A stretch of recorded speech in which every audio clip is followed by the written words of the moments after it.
Welcome, everyone, to another awesome episode of the Average Ontario Anglers Fishing Podcast. Today, we have a super cool episode all about frog fishing. Andrew is supposed to make frog noises. It is summer, finally. I know we've been super stoked the last few episodes about, it finally being summer. For a lot of people that are fishing in Ontario, summer is one of the best times of year because not only do you have time off, usually, your vacation, but it is one of the best times to target one of the funnest fish in Ontario to catch, and that would be the bass, largemouth and smallmouth bass. Today, we're going to talk about largemouth bass, and we're going to talk about frog fishing, which is one technique that is probably one of the funnest ways to catch a bass, in my opinion, and a lot of people's opinion. So we're going to talk about that. But before we get into the main topic, we have, as tradition states, an interesting fishing fact. And to handle that, we have the man with the mustache and the beard, Andrew. Well, in Monty Python fashion, and now for something completely different, we're not talking about bass at all. Now, when I say the word barbel, what do you think of, Jesse? You've been going to the gym recently. Are you thinking of pumping the iron? I think of those weird fish from England. Like the arowana and stuff? Those aren't from England. No, those fish, they're called barbel or something. They look like suckers almost. Oh, like fall fish kind of thing? Something like that, yeah. So the barbel is part of a fish anatomy. And I pet catfish for a while. And, you catch carp and stuff like that. A crucian carp has little barbels and stuff come off of it. You might think, what is this guy talking about? A barbel is what we often call whiskers on a fish. Like the catfish, it has those long whiskers. Now, the actual term is a barbel. Now, you could say that Jesse has a barbel because the word barbel comes from the Latin barbula, meaning little beard.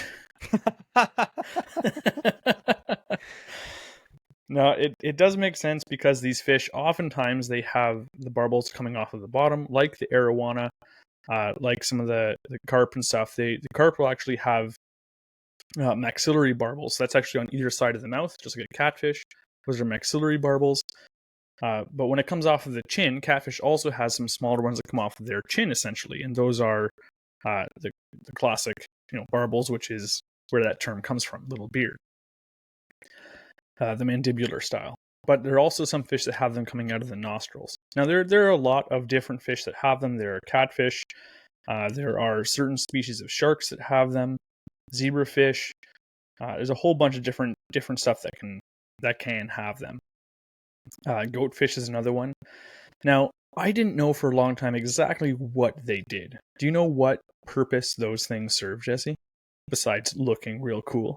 Yeah, well, I don't know. Is it something to do with sensing things in the water? Yeah, because I was never sure. Is it tasting it? Is it smelling it? Is it sensing electrical, kind of like lateral line stuff? Yeah. Is it sensing electrical impulses? I didn't know. So it's not, and I thought maybe it was two of those things maybe. So it's actually tasting. It's not just a smell in the water. It's actually tasting the water. And it's actually incredible because the amount of taste buds that they have. So for instance, on a catfish, the catfish can have up to 25 taste buds, essentially, in 1 square millimeter of their barbel. A bullhead catfish. Now, to put that in perspective, guess how many taste buds we as humans, on average, would have in 1 square millimeter of our tongue? 7. 0.5. That was way off. So between 0.5 and 1 taste bud per square millimeter, and a catfish's barbels have 25 taste buds per square millimeter. That's insane. Imagine the information that those things are picking up. And the purpose of them is actually to find food, you think of where a catfish lives, it's often dark water, very stained, muddy. And the purpose of it is to actually taste and find food. As well, they can also taste other enzymes that are in the water that may signal danger. So they're also adept at avoiding predators by use of these things as well. Now I feel bad because whenever I caught catfish before, I'm like, oh, look at the whiskers, and I'll touch them. I'm like, man, he just tasted everything I touched for the past 2 years. Like, I feel bad. But it's crazy that some of these fish with their barbels, I didn't realize. I always thought it's just like any other appendage, where maybe it grows with the fish over time, just like our fingers are a set length and maybe they're proportionate to our body as we grow up, right? But there's certain things, for example, the freckled goatfish, when starved of food for 2 days in laboratory conditions, they found that these fish would develop large barbels. So they would actually grow in length compared to those who were fed consistently. The large barbels would help these capture prey and compete against other individuals. However, the ones who had the larger barbels also experienced a decreased growth rate. So we think of it like in an environment of let's say the food is short, they're not getting enough food, their ability becomes enhanced to find food. And at the same time, because food is in a short supply, their metabolism slows down, their growth rate reduces so that they can make the most out of what they do catch. So it's pretty cool that some of these things are actually will change depending on like its environment. Even others, certain fish will only develop barbels late in life, depending on oxygen levels in the water and stuff like that, or how rainy the season was. So it depends if they need them or not, they'll grow them. But sometimes they won't even have them, the same species of fish. So this is just a few of the cool things that I had found. But I must say, Jesse, for both of us having beards now, I know that, especially in mine, things can get caught. I'll like eat a nice meal and I look in the mirror and I have like, the flavor saver. There's bits of stuff caught in the bottom. Like, just imagine if all this beard is actually barbels, and then you could taste it. Like, that dinner was good. But from now on, I'm going to be calling your beard a barbel, just so you know. Yeah. For Andrew, anyone that doesn't have a huge Santa Claus beard apparently has a small beard, which fair enough. And to go back to my point of what I think of a barbel is a group of carp-like freshwater fish found in Europe. And they look like suckers with barbels. What are the odds? But it's like one of those weird European fish that they like, they don't have cool fish like bass. So they're like, we'll catch these suckers with barbels on them. That's cool. Yeah, they only have perch that are 17 times the size of ours. Yeah. That was an interesting fact. The last time Andrew did an interesting fishing fact, it was more funny. It was the one about Disneyland. That's pretty good. This one was more educational. I like both of them. That was good. So if you ever see Andrew in the wild, if you want, barbels. If you ever see Andrew in the wild, make sure to go up and pet his barbels. That's the worst sentence that's ever come out of your mouth. No, it's not. Believe me. And entered our listeners' ear holes. I am so sorry. Speaking of holes, one of the best places to throw a weedless frog is right into a hole in the lily pads. And this week, we're actually going to talk all about frog fishing because it is one of the funnest ways to catch a bass, in my opinion. What would you say, Andrew? Best way to catch a largemouth bass. Most exciting, anyway. Yep. I definitely recommend throwing lures at, movies starring Shia LaBeouf in his younger years about digging holes in a farm. Yeah. What? You're like, we're going to talk about holes. I thought you were talking about the movie Blockbuster that bombed. Oh, okay. No, we're not talking about that. But we are going to talk about bombing frogs into lily pad fields. Good See segue. That was a good segue. But anyway, I thought we could talk about that because we've had over the years, we've been doing Instagram for 5-6 years now for the fishing one. And over the years, I've had so many people message us and say, or like on a post and comment and be like, I've tried my hardest and I cannot catch a fish on a frog. I don't know what I'm doing wrong. We were just fishing with someone the other day and they were like, you know what? I've never caught a fish on a frog. And it's just because it's not something that they have confidence in. And it's not something that they probably fished for that long. And maybe they were in the wrong area. Let's make it happen for you guys this year. If you're someone that is a frog fisherman, this is probably just going to be all information you've heard before, but we'll try to make it a little bit entertaining for you. But if you've never caught a fish in a frog or you find that you just suck at it, we're going to give you some tips We're also going to go into a little bit more bougie intermediate tips for you guys that already do have a bunch of frogs. So I'd start off by saying, me and Andrew have been frog fishing for a long time. We absolutely love it. And oftentimes we try to force that bite whenever we can.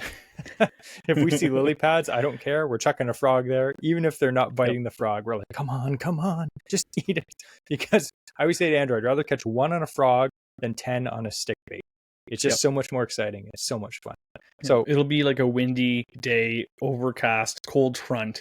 And, we're out there tossing frogs in the lily pads and, 3 feet of water with thunderstorms rolling in. It's like, if they're there, though, they might hit it.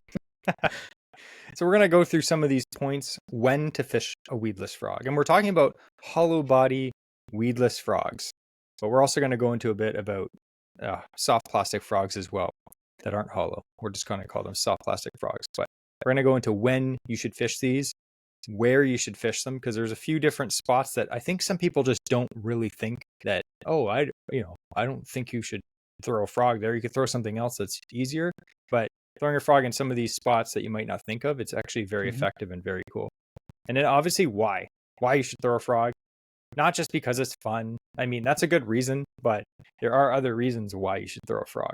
And we're going to go into a little bit more of intermediate tips of like different styles of frogs, because for different situations, different frogs will do better. We're not saying you have to go to the tackle shop and buy 50 different frogs. I mean, you can. That's totally chill. But you could probably get away with a few, and we're going to give you recommendations depending on the conditions and what kind of vegetation or cover you're going over, which ones will be the best for you. And then we're going to talk about kind of going into more the beginner side of it. If you've never caught one on a frog, what are some tips to get you started so you can get your first one? But before we get started, I thought we could just read a quick message. This is a pretty, makes my heart warm when I read messages like this. So I got this message from R&V Adventures. So Rob and Vicky, they've been following us on Instagram forever, and they've been listening to the podcast every single week. We really appreciate it. And she actually just posted on Instagram, Vicky, that she caught her first frog fish ever last weekend. Nice. First Congratulations, one. Vicky. Yep. Awesome. I remember my first frog fish. I was stoked. It was like textbook, and the fish smacked it, and I actually didn't miss it for once. I was like, yes, it was perfect. So yeah, it's fantastic when you see anglers try, like, again, these guys, they've been fishing for a long time, but trying a new technique, finally getting that fish down, that's a huge accomplishment. So congratulations. Again, if you guys have a cool message to send us about, something that you've tried that we've been talking about, definitely shoot us a message, and we'd love to hear it for one, and we might read it on the podcast as well. So big congratulations there. We're going to help everyone be like Vicky. You're going to be like, every time you cast a frog, be like Vicky, be like Vicky. Yeah, and if you want to falsely attribute your success to what we talk about and what you hear from us, by all means, we'll accept it. Yep. Like, I heard them talk about it. That's why this happened. Like, it's not, but sure. So let's get into when. So when would you chuck a hollow body frog or a frog on top of the water, Andrew? When? Don't say all the time. I knew he was going to say that. As soon as frogs are out, once the frogs start emerging and there's frogs that are out there, that's when are you looking for time of year? Is that what you're talking about? Yeah. So as soon as the frogs are out, which is pretty much bass opener, there can be frogs out in the water depending on, how the temperatures were that year, but usually they're already coming out. All the way into the fall, you can have success. Usually it's going to be in the really hot summer days is when they're going to be really effective. But yeah, I'll always give an attempt, because sometimes they'll hit that perfect zone where the frogs are emerging, and that's what they're feeding on, is frogs. Yeah. I'd say frogs too are very situational, like when you throw them. So like if it's very cold in the fall and you see lily pads and they're like half dead and it's in 2 feet of water, there's probably no bass in that area. Yeah. So that's not a good time to fish them. So I guess the best time to catch them, like Andrew said, is when bass are in shallow-ish cover. Lily pads, docks, overhanging trees. When bass are up shallow and they're willing to hit a topwater, which is usually in Ontario in the warmer months, we're thinking like from pretty much June to September generally, I'd say, frogs can be fantastic. So that's the when. And Andrew's original answer is anytime. Disregard that. But Yes, every anytime you can. So if we I'll can usually chuck a frog, try. It was like going bass fishing. I'm going to try a frog just to see if they happen to be biting it. If it's one of those weird days, and they are, usually they're not at, when I'm trying to fish that, and then I'll yeah, change it up. But I'll always give an attempt because, like Jesse says, I'd rather catch one on the frog than 10 on a stick bait. yeah. And I will give everyone listening this disclaimer though. One of the biggest not good things to do when you're frog fishing is trying to force a frog bite. Mm-hmm. So me and Andrew have done this many times. You'll waste a lot of time trying to get the bass to get a frog because it's so exciting. You want to chuck it out. You want to see that explosion. You love fishing in the shallows, but sometimes the bass just don't want that. So we're going to kind of talk about some different situations where, when the bass are actually hitting topwater frog, and that's when we're going to fish them. But if you're fishing and you just, it's a cold front or the fish just aren't willing to attack anything on the surface, switch it up, maybe flip a jig, flip a plastic bait in there, a Senko, something like that. Switch it up to catch fish. Don't try to force it. That has been a waste of many of me and Andrew's days trying to do it. It is fun, but that's just a disclaimer. But we're going to talk about when they are hitting top water. So where my favorite place to catch frog fish is in lily pads. That's a classic, right? You're paddling down the river, you're driving down the river in your boat, and you just see this little bay full of lily pads. As far as the eye can see, like we fish some of these areas in the Kawarthas, big lily pad beds. You couldn't cast, a quarter of the way across them. It's just like massive amounts of lily pads. And the best ones are in deep water. Like sometimes you'll see lily pads in 6 inches of water, a foot of water. And you're like, okay, there could be a fish in there. Definitely. Bass can be in 6 inches of water. But you see those ones that are in 6, 7, 8 feet of water, and it's like the water underneath is black. You're like, and the pads like the size of dinner plates. Yeah, that's the ones. So around lily pads, around bulrushes. I know Andrew is a huge fan of fishing around bulrushes. Like if we see bulrushes on a lake, Andrew's heading that way. He loves chucking stuff in those. And bass will oftentimes be in there. Grass, where it lays down flat across the top of the surface, it doesn't oftentimes grow super thick, but it's really annoying to cast almost anything else through it because it just wraps around your line and your bait. But I love fishing, it affords a lot of surface cover, and the frogs fish over it really, really well. So grass is another one where I will always throw frogs at that. Definitely. And another one of my favorite ways is overhanging trees or laydowns. Anytime you go up to a spot, I'd say generally with frog fishing, anytime you get to a spot and you're afraid to cast anything into it because you're going to get snagged, that's when you chuck a frog because it will come through everything. It'll come over logs, branches, trees, weeds, docks, chains, boats, humans. It doesn't matter. You chuck it out, it'll come back. So you're talking the heaviest of weeds, slop. Loon nests. Yeah, we'll get into that story after. That's a two-parter now. Yeah. So that's where you're going to chuck a frog. You're going to chuck it where basically nothing else can go, but not always, because we're going to get into that. Now, Andrew kind of went into why you chuck a frog. Like we said, they're completely weedless. Depending on the frog, you can cast them where you can't chuck anything else. Sometimes we'll fish slop beds or just cheese mats. You ever see the cheese mats and it's just this floating green, yellowish, foamy crap sitting on top of the water, and you're like, I don't know what's under that. But usually you chuck a frog on top of that and reel it slowly over. You'll make a line behind it. You ever see you'll go past sometimes the cheese mats and you're like, someone's been fishing here, and there's just lines across it because someone is casting a frog. Those bass come up and with they the just duckweed too. The duckweed will just leaves nice lines, and it's cool. It's rare to find it here in Ontario, I find, but when you can find a nice bay or something that has that duckweed and you're casting, you can see exactly what areas you've covered. Yeah. You're like, fan casting. But I'm spreading this part 2 feet every single cast in a nice arc. It's perfect. Yeah.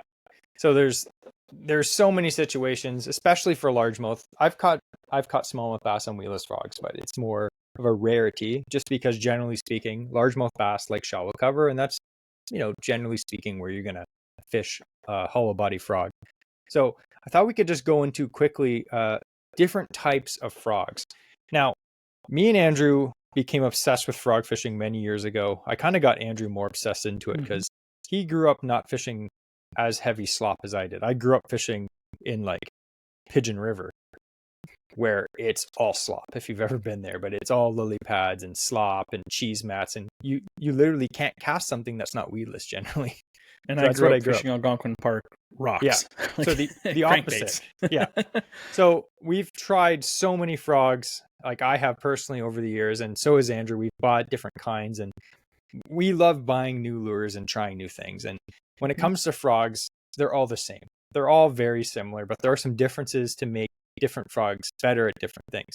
So I thought we could talk about a bunch of different situations and what frogs would be better to use. So we're going to talk about slop and cheese mats. That's the first one. We're going to talk about popping frogs. See the frogs with the popping face on it. It looks like their face got punched in. We're going to talk about walking frogs. And then we're going to talk about like general purpose frogs. And then the last one is going to be a soft plastic frog, like a soft, dense, squishy frog that me and Andrew have actually been doing very well in this year. We're going to talk about that a little bit. So when it comes to slop, we were talking about that before, like the cheese mats, the thick slop. Oftentimes the slop it's cut up chunks of weed that, the boaters whipped by, chopped it up with their motor, and it all kind of flows into a bay or by some docks. Oftentimes it's lily pads coming up with that crap mixed in, and then you got cheese mats. It's basically a thick mat of dead or, growing vegetation on top of the surface. And sometimes that stuff is actually thick. Like I know me and Andrew have done a little bit of snorkeling, and you'll dive around that stuff, and oftentimes you'll be like, there can't be anything under that. And you look, and it's just like a cavernous hole underneath. It's a whole other world. Yeah, it's a whole other world. And those bass, especially in the summer, like Andrew, why are those fish under there in the summer? It is so much cooler under there because that full cover onto the surface of the water is reflecting all that sunlight away. So it's like 2 degrees colder underneath of it. It's also a complete like cloaking device to protect against ospreys and stuff like that. So it is super secure. And oftentimes when the water temperatures are creeping above the preferred temperature, finding those places that are a little bit cooler are prime. Yeah, 100%. Like we were out fishing the other day and we saw an osprey. Remember that? Yeah. And he was just hovering and then dove down, came up. He actually came up with a pretty sad sized fish. I don't know what it was. I always just want to see them pull up like a 2-pound bass. Like, yeah, he did it. This thing dives in the water and comes out, and it had like literally a 6-inch fish in its talon. I was like, sad, buddy. I saw one get a 2-foot pike one time. That was cool because like you can see the bird struggling. Pike flopping underneath of it. Yeah. So again, ospreys are an actual threat to most size bass. So especially on a clear day and there's no wind, slick calm, those bass are going to look for cover. And if you have a full canopy of lily pads and slop on top of you, there's no way a bird's going to be able to see you, let alone dive through and grab it. So when it comes to fishing slop, I know Andrew has his favorite frog, and it has become my favorite slop frog too. So why don't you talk about that and why essentially it's the best slop frog that you've used? Yeah, so it's the scum frog launch frog.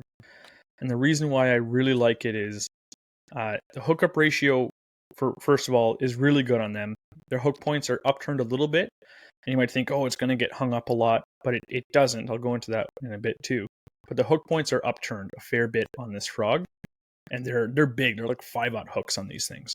Yeah. So when bass are coming through cover, their aim is sometimes obstructed or not as great. So having something with a better than average hookup ratio on a frog is ideal. They're also very heavy. So when you cast it out, it'll hit on top of the surface and it'll actually make an indentation and displace a little bit of water, a little bit of weeds. And that's what the bass need to pick up on. If there's something super light on top, it's going to be less noticeable than something that has a bit of weight. It's kind of creeping over top. And it also has a very flat bottom. So when you cast it out, it just like slaps like a pancake on like a wet frying pan. Like that's what it sounds like. And it lands on top of that thing. And you can kind of pull it forward. And it has that weight to be noticeable to these fish. And it also casts really far if you need it to, or if you want to do shorter casts very accurately because it's loading your rod well. And that internal weight actually makes it land belly down like almost every single time. So those hook points stay up, so it doesn't get snagged on a lot of stuff. So those are some of the reasons why I think it's, I would say, the best slop frog you could probably get. Definitely. And we've been using them probably the last 3-4 years, Mm-hmm. whenever they came out. And now they have two sizes too. They have the big XS size now too. and then they have a small one too, which honestly the smaller one is actually my favorite, that size. I Mm-hmm. find in Ontario a lot of the frogs that all these, bass manufacturers make, they're more focused on like American bass fishing, which generally is just like a bigger size frog. I'm not saying you won't catch fish in Ontario on it, but oftentimes the more slightly compact frogs do better in Ontario, I find, especially on pressured lakes. I don't know. I've just found, like, for instance, here's two frogs here. They're from the same manufacturer. One is 1/2 ounce, one is 5/8. They're slightly different. The other one's like maybe 1/2 inch, 3/4 of an inch bigger. Depends on the day which one I'm going to throw. But sometimes those small ones, they just do really, really good. So Andrew's favorite is the launch frog from Scum Frog.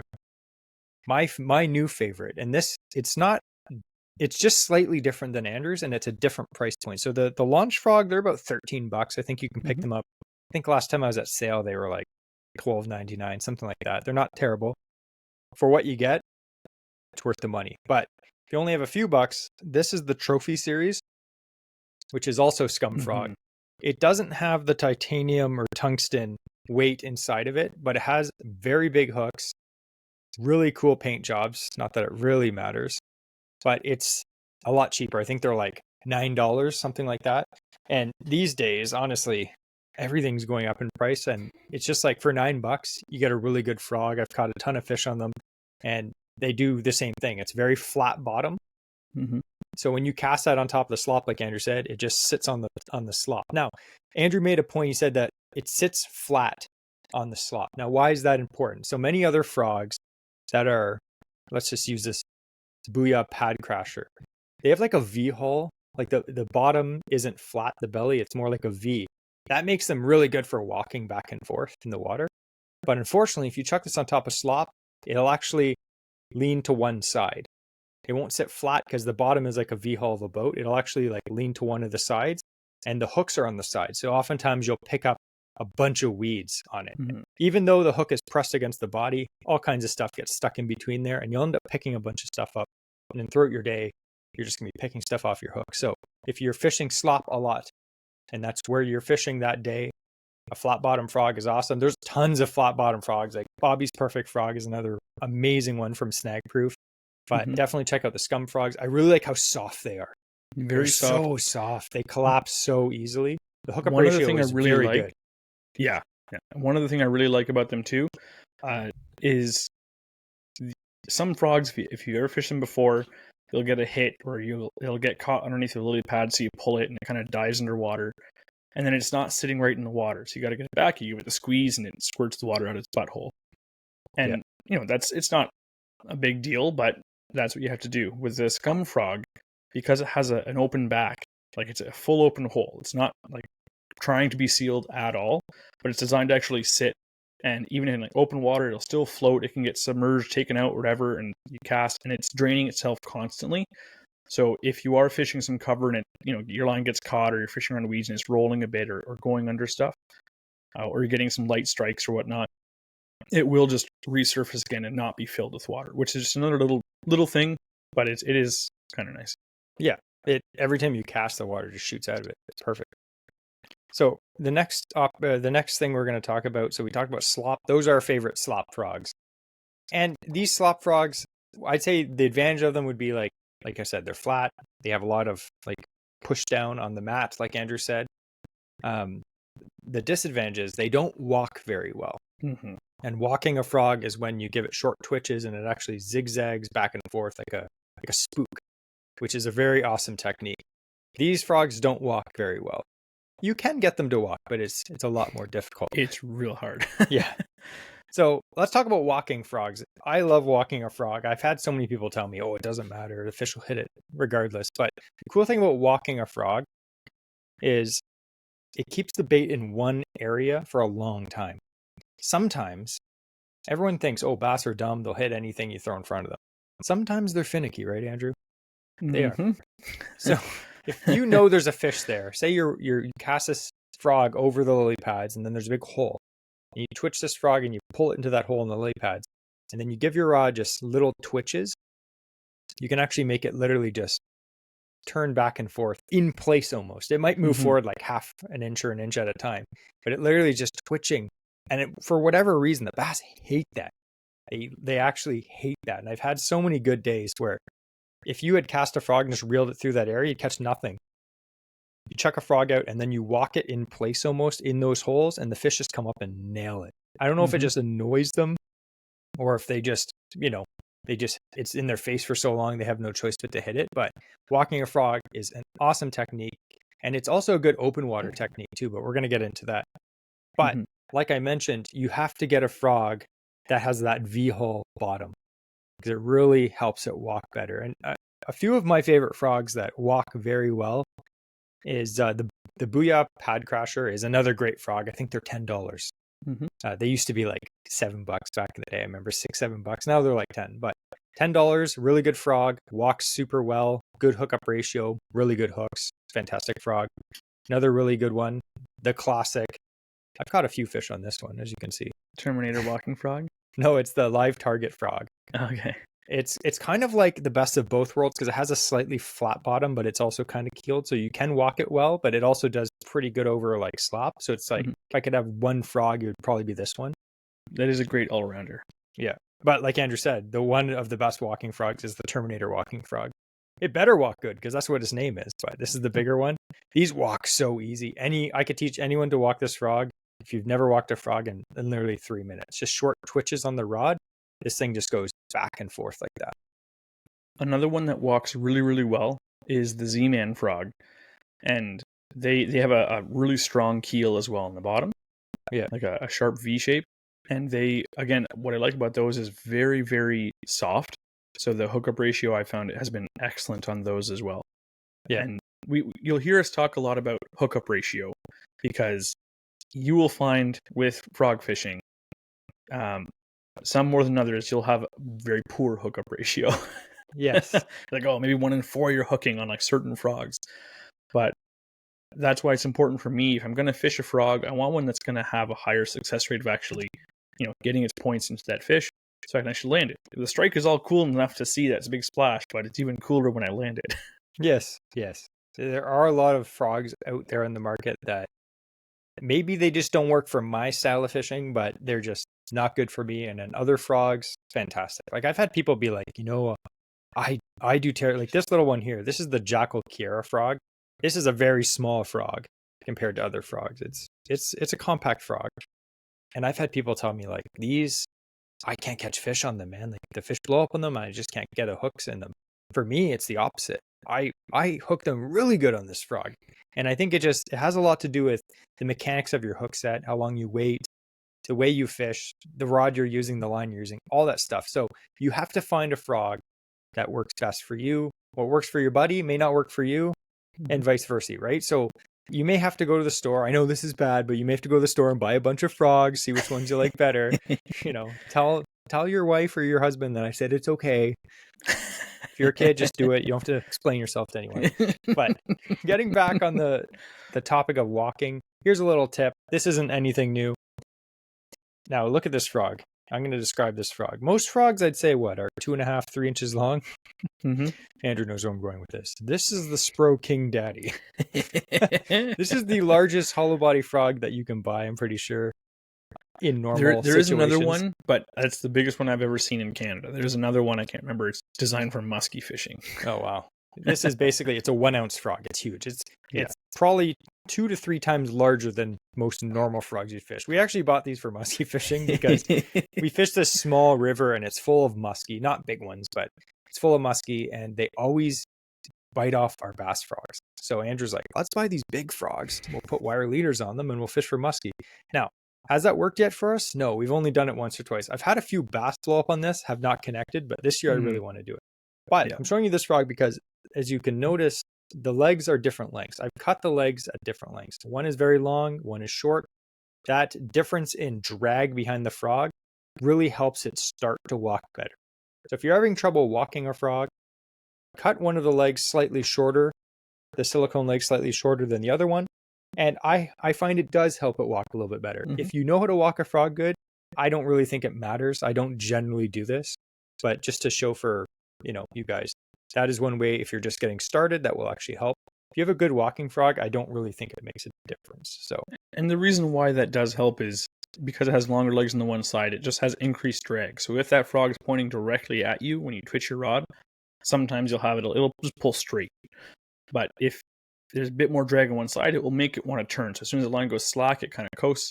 Once the frog is at an angle towards you, no matter what, it's going to start twitching. If you're twitching it properly with a slack line, it'll just start changing direction. So it's just to kind of get that initial right after the cast, that first twitch, you can get it going sideways right away.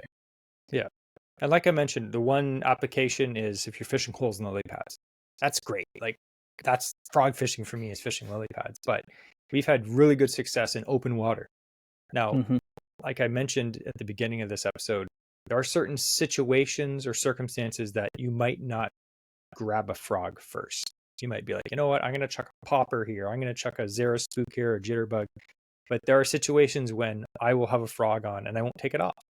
I love when you're just fishing along the bank, and some lures that I just love having on, like a swim jig, I can leave that on all day because I can chuck that over lily pads. I can chuck it over brush. I can chuck it around weeds.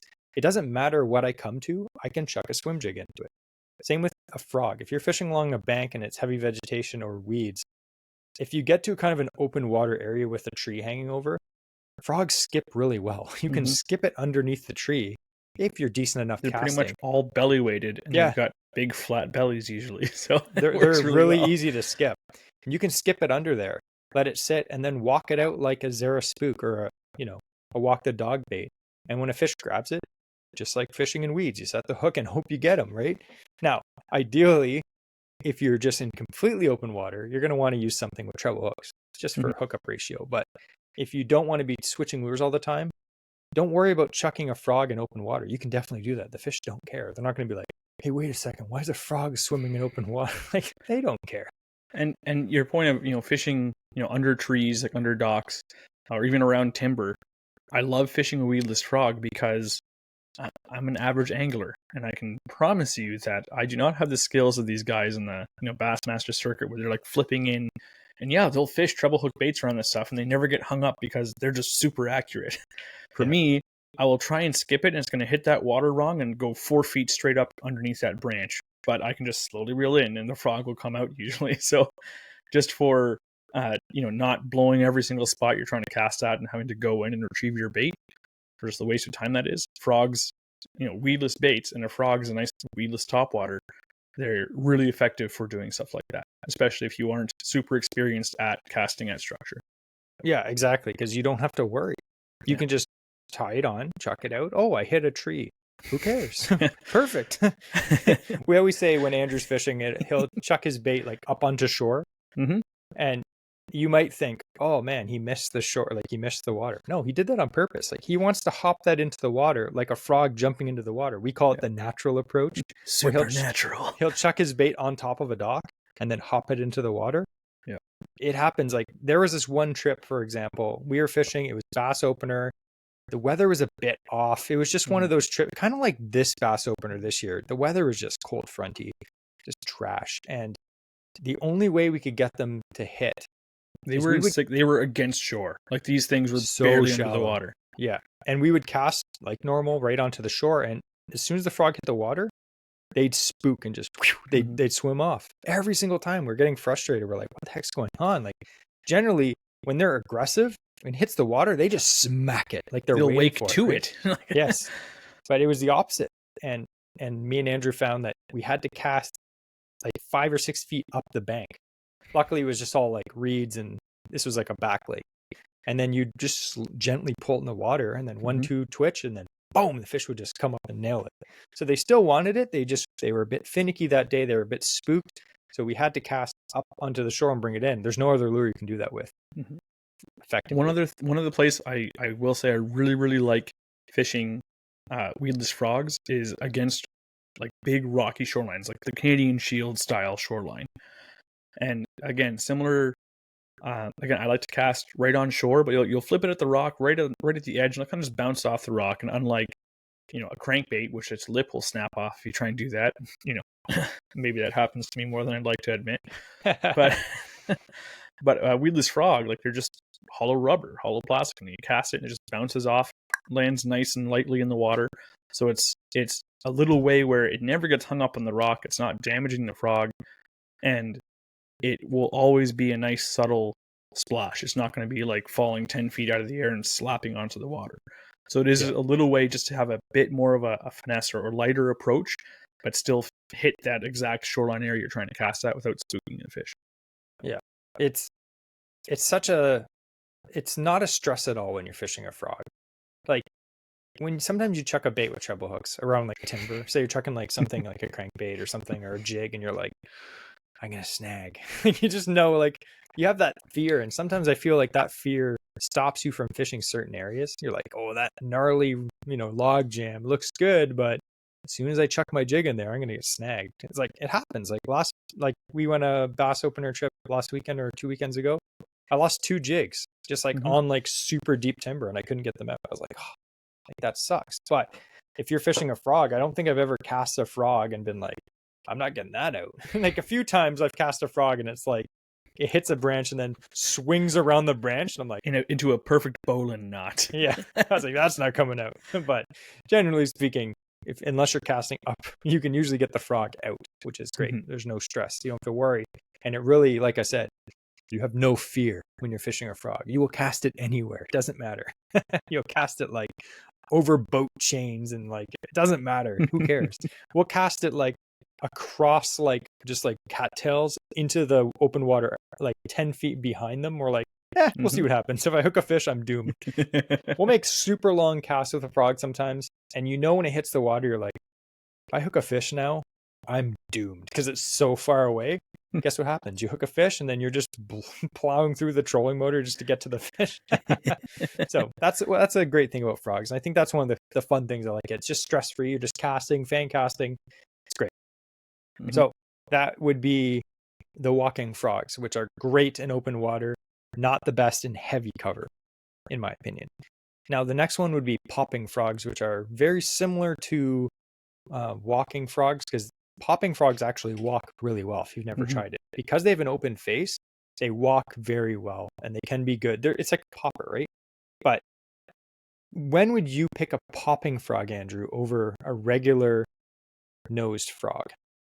So yourself. From now, I usually go popping frogs if I'm fishing some of those, rocky lakes when it's not covered in weeds, because that popping face, well, oftentimes it just gets caught on the weeds because it's a protruding leading edge that's just hooking into the tops of the weeds. So if I have open water but a round structure, and again, poppers are ideal where you're not covering water so much, but you're fishing like individual spots. So yeah, I like to fish those, especially around laydowns, around logs, maybe the outskirts, like holes and pockets and weeds if I want to flip it in. But it's never it's not as much of a search bait as other frogs are. That's for me targeting specific locations. Yeah. And the cool thing about a popping frog is they make a lot of disturbance. So sometimes it's like the opposite of what we were talking about before when the fish are finicky. Sometimes if there's a little bit of chop, like not big chop, but if there's a bit of wind and the fish are still shallow and feeding, that extra pop of you making some disturbance can attract fish from farther away, and that can be the deal too. So a popping frog, I love using them pretty much in anything but the heaviest cover. If I'm not fishing heavy cover, I probably have a popping frog on because they walk great. They can be used to fish very slowly and aggressively at the same time, and they're just great baits. This is actually one of my favorite popping frogs. Most frogs you buy, they have a popping version of them. So if you buy the Spro frog, the bronzeye, they have the popping bronzeye. So you don't even if the you have a frog Z-Man that has a popping version, which again walks really well. Super so soft. Good. So if you have a frog you really like, you just buy the popping version of that. It'll be exactly the same hookup ratio, all that stuff. But again, I've tried a whole bunch of different frogs. This is my favorite popping frog. It's a bit of you won't find this at most tackle shops, but a lot of them have this. It's the Jackal Gavacho.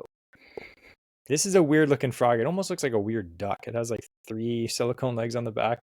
This is a very, very cool frog. It was highly recommended by a lot of guys. I picked it up, very skeptical. It's amazing. It is the easiest walking frog I've ever fished. Just short twitches, and it walks back and forth like crazy. I will vouch for it. Weedless.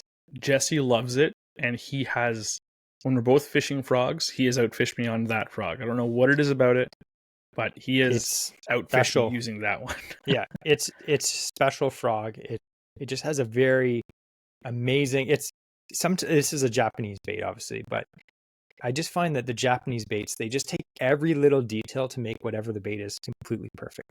And this frog is that. It's perfect. You cast it out and it sits in the water and you're like, okay, that looks like a normal frog. As soon as you walk that thing, you're like, wow, that's amazing. So if you ever like at one of those tackle shops that has a little bit higher end tackle, check them out. They're not that expensive. I think you're looking at like $15 instead of like $10, but very cool frog. Caught a lot of fish on those.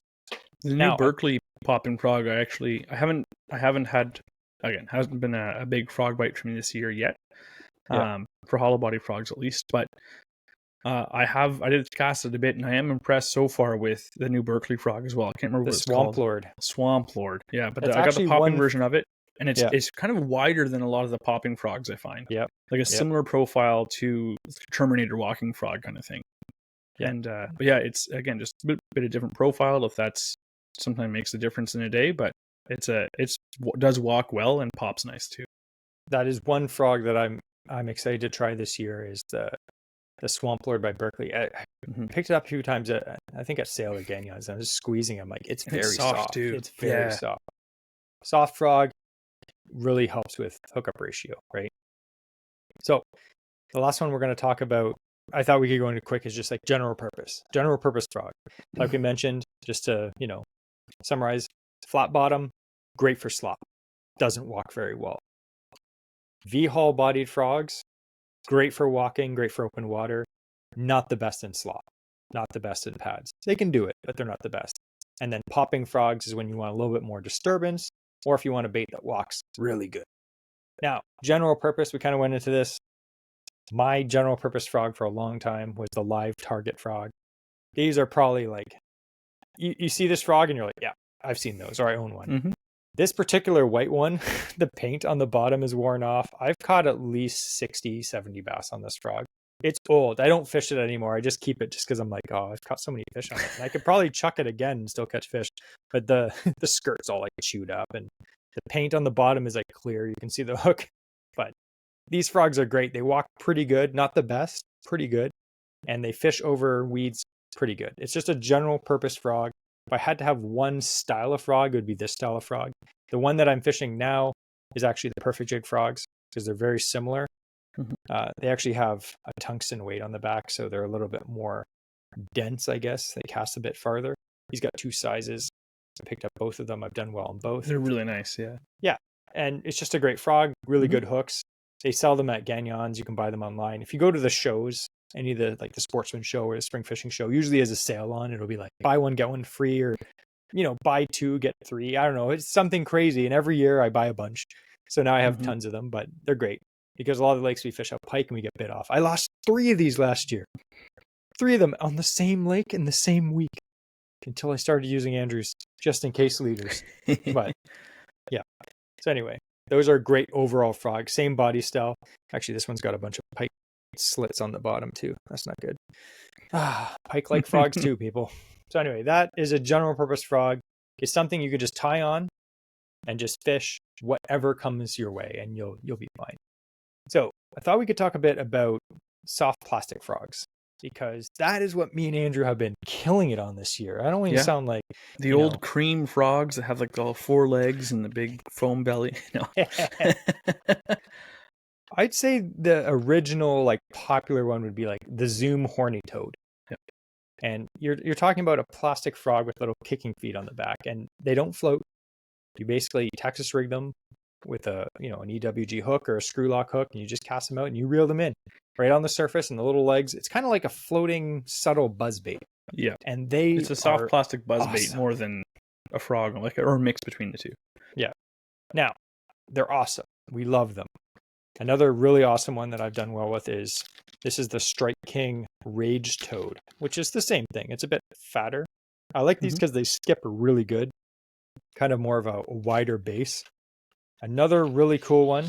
This is from our buddy Wes at Wham Baits, the Whamphibian. These are slightly different than like a Zoom horny toad because the legs are more like little ribbon tails on the back. So it is Mhm. very subtle.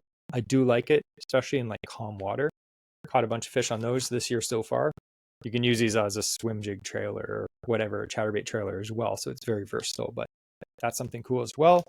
But the one that we've been slamming them on this year is, you guessed it, Z-Man. Z-Man has Mhm. to sponsor us one of these days, but Z-Man, the goat toads, these are awesome. I'll show you why. Hear this crinkle? This is goat toad ASMR. Fresh package opening. Oh yeah. Oh, so this is the goat toad. You're looking at, I think they're 4 inches long. It comes in a 3-pack, and you're like, well, 3-pack, that won't last me that long. Well, they're made of Elastec and they stretch to about 2.5 feet. I have had one of these tied on since last year. The same one on the same hook. I caught a bunch of fish last year on it. It wasn't a lot, maybe like 10, 15 fish. I threw it in my tackle box. And then me and Andrew went out fishing last 2 weeks ago for bass opener. And for whatever reason, the bass were finicky, but for whatever reason, they only wanted a white topwater frog. They didn't want a weedless frog like a regular hollow body frog. They wanted the little kicking tail action Z-Man goat toads. That's all they wanted. And I tied on that same one. And we caught, we're not saying this to brag. We were fishing a back lake. The fish were everywhere, but we caught about 80 bass in one day. And I'd say at least 60 of them we caught on these. Oh yeah. They're great. And yeah, I tied one on, got it rigged up, and I didn't change it at all. No. I had the original one that caught me, 30 plus bass or whatever on just that one in a day, and it's still going strong. I'm going to use it again. Yeah. This 3-pack that'll do me for the summer likely. Yeah. And I just bought another 3-pack just because I fish with people and they're like, what is that? I'm catching fish on it. And I'm like, oh, it's a Z-Man goat toads. And I show them how stretchy it is. I'm like, they last forever. And it's $7 for, what is it? $7.50 at sale for 3-pack. So not that bad. Mhm. You're looking at like what? A few bucks per piece to catch 50, 60, 70, 100 bass on. The only time you'll lose these is when a pike cuts them off. They'll bite the leg right off. But for bass, they work great. And the cool thing about them is not only do they have the little buzzbait kicking feet, which a lot of the frogs do, but these float. Yeah. Not only do they float with a 4-aught hook in it. Yeah. Which and is not awesome. a finesse hook. Like this is a true. The one we really like is the it's the Mustad grip pin. So it just holds that plastic really well at the nose, so it's not sliding down. Again, you catch a fish, it's going to be bunched up in a ball. That's just going to happen with the Z-Man. But for just regular casting and stuff, it doesn't shift on that hook really well.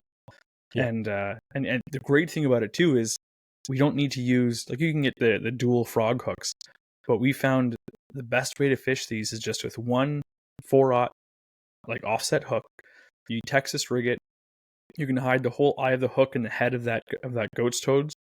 Get it Texas rigged through, hook a bit of plastic over top of that hook point, and it just hugs it right to the body, so it's not picking up weeds, and it floats perfectly. Like it is, it's not like barely floating; it is floating straight up. Yeah, and because it has a single hook, you don't need as heavy, depending on the cover you're fishing it, obviously still, but you don't need like a heavy duty frog rod to nail these, dual 4-aught hooks through a fish's mouth, or 5-aught hooks. This is a single hook, and depending on the one you use, again, if you use like the knife point, like Owner or BKK, these like super sharp ones, if you wanted, it requires less and less effort to get it through, like, and penetrate it into that fish's mouth, because just one single hook. Yeah, and that is a big thing. And this is more a bait that I started buying when I took people fishing that weren't as experienced. Like I took my dad out frog fishing last year. My dad does not use lures. He is a bait kind of guy. He has a few lures that he'll use, like jitterbugs, stuff like that. But weedless frogs, no. So I took him out, Cortha Lakes, lily pads, and I tied on a goat toad on a 4-aught Mustad grip pin hook. And I said, just cast it out, reel it in. That's it. And he's skeptical. He doesn't use lures like that. And he caught fish on it. So that single hook, like Andrew said, you don't even have to set the hook. Like on a frog, because it has two big, big thick hooks pointing up, you have to set the hook so hard to get those two hooks at the same time into that fish's mouth. But on this goat toads with a single EWG hook, what I was finding is all you have to do is just reel until you feel the weight and then just lean back. That's it. No hook set required. Just lean back hard. You're fishing a graphite rod with braid that doesn't stretch. You don't need to set the hook hard on these. Same with like flipping and pitching. You don't have to have that hero hook set you see the guys on like the Bass Tour do. That's unnecessary most of the time. With this kind of frog, you can cast it out. The fish grabs it and swims down, reel in the slack, feel the weight, and then just pull back, and the fish is hooked every time. And those grip pin hooks, they like lock into the fish's mouth. I have a hard time getting them out. I had to use pliers on pretty much every single fish. And like normally a single hook, he pops out, no problem. Yeah. But I had to get my pliers down at the bottom of like a hook retrieval tool to actually just like pop it out, just to have good grip on it. Because when they're hooked, those things are hooked. I don't think we had one throw the hook on us. No, once they're hooked, they're hooked. They're not getting up. It's so good. Another cool bait, and this is kind of the one that I originally had success with because the goat toads hadn't come out yet. This is more of a lure that just came out the last few years, was the billy goat. Yeah.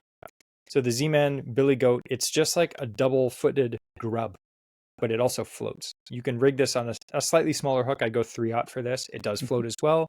It's got a very subtle bubbling action behind it as the little legs kick. The goat toads is it's very similar in size, but the legs are a little bit more aggressive and it has a bigger surface area on the belly, so it does push more water. But these are very similar. There's one smaller than this, just called the goat. This is, I think, a 3-inch or 4-inch. This is 4 1/4 inch, and the regular one is 3 3/4 inch. So both sides I've had success with. And if you use a more finesse size 3/0 hook, even the regular goat can do it. Or if you wanted to downsize again, like you could use any 2/0 hook, no problem. But most 3/0 hooks, even the regular goat, will still float. So it's great if you need to go a bit more finesse, if they're not committing to that larger fish. You're seeing a lot of blow-ups. That's another thing we haven't really talked about with the frog fishing. There are so many days when Jesse will be casting, or Jesse or I will be fishing a full-size frog, a normal frog, and we're getting a blow-up after blow-up, and it's one of two things. One, we're using the wrong color, we'll switch to white, we'll switch to black, or vice versa. Yeah. Rarely do we bring out a natural color, really. It's white or black. And then sometimes that will make them commit.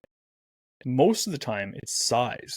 And so they might blow up on it, and they'll smack it with their tail or their face. But as soon as you go down to a pocket frog or the XS launch frog, it's a little bit smaller. Or I even have a small like BFS topwater frog, and sometimes like that's the only frog they'll hit because it's just so small. So sometimes having the option to go a little bit smaller, and again, if you want something that's very easy to use, you have the goat toads, which is great, or you can go right down to the goat on a 2/0 hook, and that's a nice little small presentation to be able to, on those finickier days to get them in. Yeah. One tip I'll give you for the goat, the regular goat from Z-Man, is it's one of those baits that's a do-it-all, which I highly recommend getting. The goat toad is great. You can fish that top water. You can put it on the back of a buzz bait. The goat itself, you can do everything with this. You can fish it top water, like we're saying. You can fish it on a swim jig. You can flip and pitch this. You can do so much stuff with it. You could buy a few packs of these and be covered from almost every plastic bait trailer. 100%. It's one of the best chatterbait trailers. But you can be covered with it, and they last forever. So definitely check those out. Again, I still have my original pack. It was one of my first Z-Man packages I ever bought, was a white pack of goats. And I still have one left. Yeah. I'll super glue them on. If I'm using them as a trailer, I'll put a dab of super glue and put it on chatterbait. That thing will be on for months / years before it gets all shriveled up. And even if you don't feel like super gluing stuff, with the right hook keeper, like the new chatterbait Evos, they're designed to hold the Z-Man plastic really well. So if they have like that wire hook or wire bait keeper, those usually hold it really, really well. If it's just the lead kind of hook keeper on it, then a bit of super glue will really help it stay and not slide down on you. Definitely. So hopefully these tips helped you guys. I thought we could go quickly over gear. Gear is not as important. We're going to give you some guidelines. This isn't the kind of show, we could get super bougie. I know I've had a few people ask. We will have some bougier episodes where we get a little more in depth. I'm really trying to hold back and control myself. But gear is not as important. If you have gear that is good enough to get the job done, that's all that matters, right? Mm-hmm. So for general purpose frog fishing in heavy cover, and then we're going to talk about sparse cover, and then we're going to talk about finesse frogs like these. So in heavy cover, the bread and butter frog rod that every rod company makes, 7.4 heavy.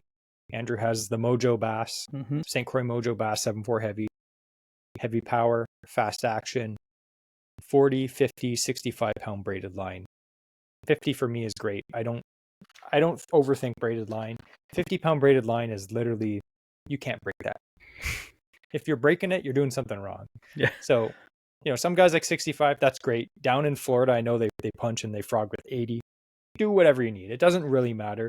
Just you don't want thin braid. You don't want 30, 20, even 40 is a bit borderline. I've snapped 40. I did last week on a frog fish. I snapped it. But 50 seems to be the ticket.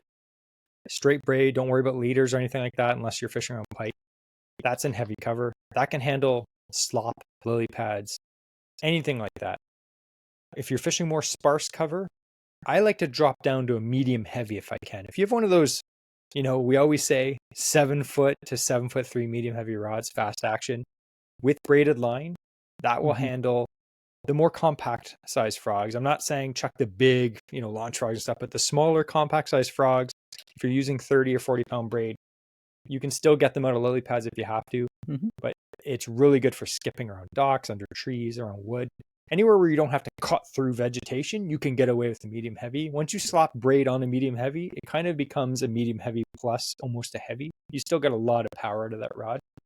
And then for the finesse baits, that's Andrew's forte, so he's going to tell you. So I love fishing.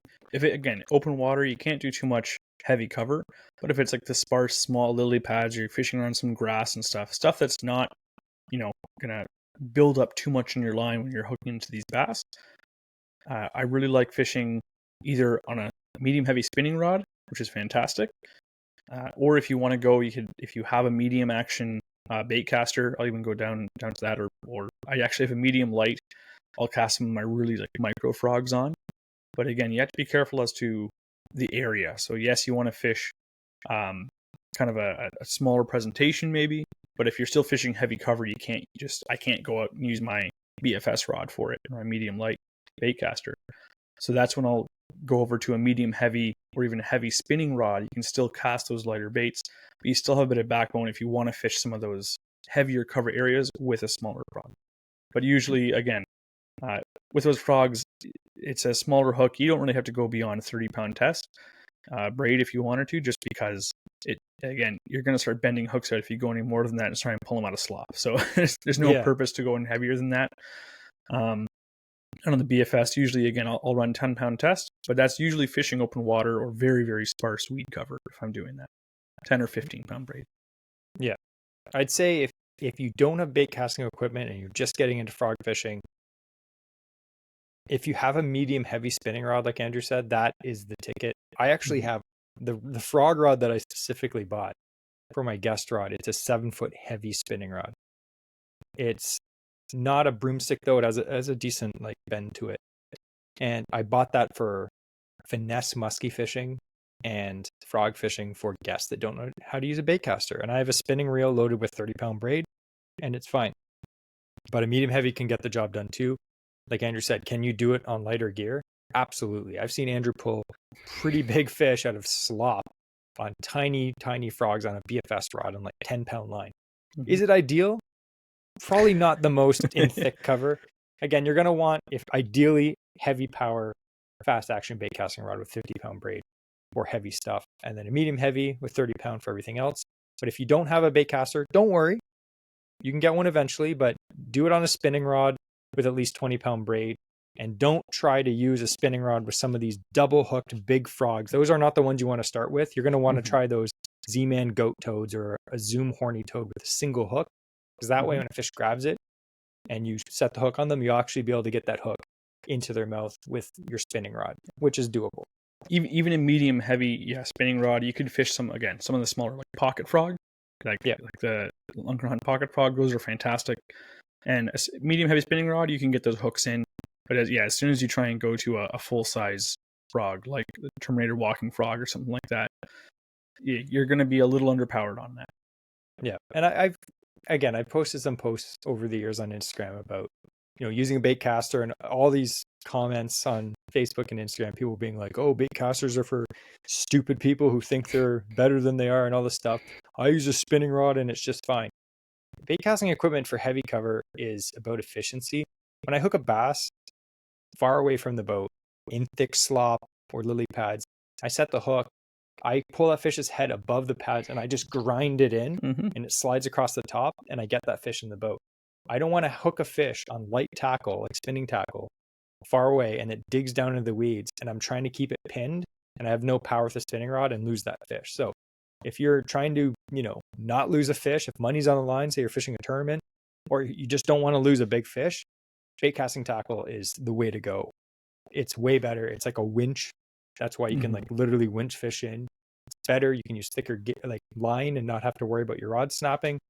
It's ideal, but again, you can do it on spinning tackle, so don't be discouraged yet. But maybe this year, if you haven't learned how to use a bait caster, this year is the year to do it. And if you need any advice, definitely shoot us a message. We'll give you some advice. But we don't pick out backlashes, so don't send your reels to us. Don't try it.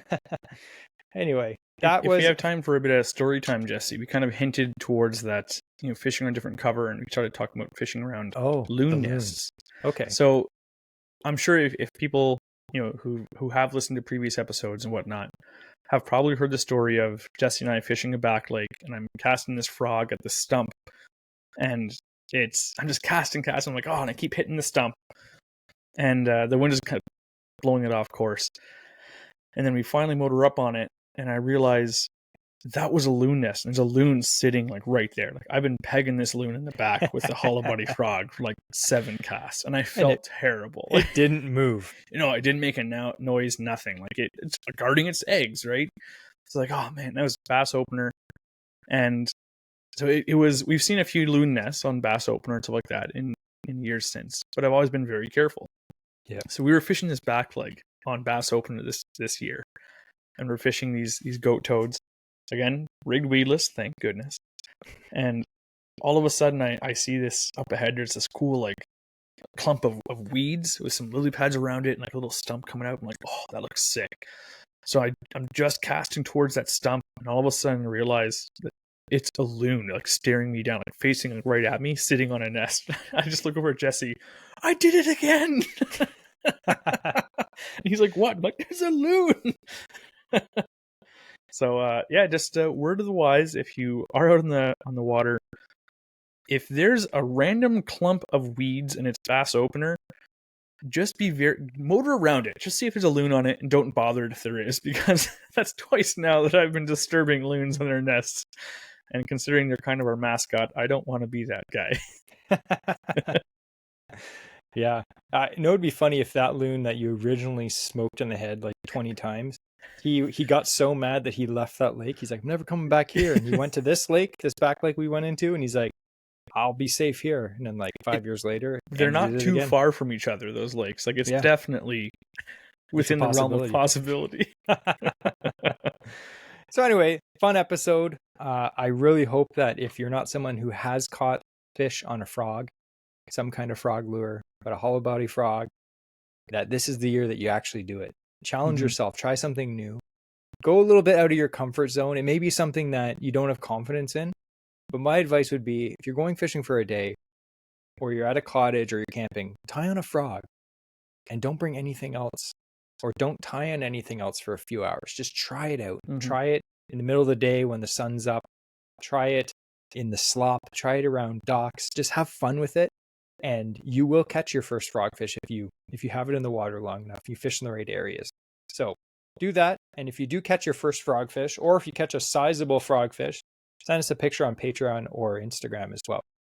So we'd like to take this moment to thank everyone for listening. Obviously, we appreciate everyone's downloads. We're actually getting several thousand downloads every single week, which blows our minds. It's absolutely fantastic. We do appreciate all the new reviews that we've got. We kind of told everyone to write some funny reviews. We have seen a few come in, but if you want your review to get written, or not written, we're not going to write your review for you. We're not sketchy like that. But if you want to get it what am I trying to say? If you want us to read it on the podcast, make sure you write a nice comical or, tear-jerking review that'll make us go, oh, gotta read that. And we'll definitely read it. So we do appreciate that. We also would like to take this moment to thank all of our Patreon members. They are the cool guys and girls who donate a few bucks a month to help cover the cost of the show. There are expenses to the show, obviously. Mm-hmm. It's not just me and Andrew talking into these microphones every week. I mean, we do that, but there's a lot of other things that we have to pay for that. So we do thank all of our Patreon members for that. We would like to thank everyone again who has written us a review. We have actually, I think on Apple and Spotify together, we're coming up on 500 reviews, 5-star, that's crazy. It's absolutely amazing. It makes us feel so good. So if you haven't given us a review yet, definitely do that. So we are going to end this episode with, as tradition states, the quote of the week. And to do that, we have the man with the mustache and the beard, Andrew. Well, I would have to say that whenever I catch a bass and a frog, I have to jump for joy. Like a frog.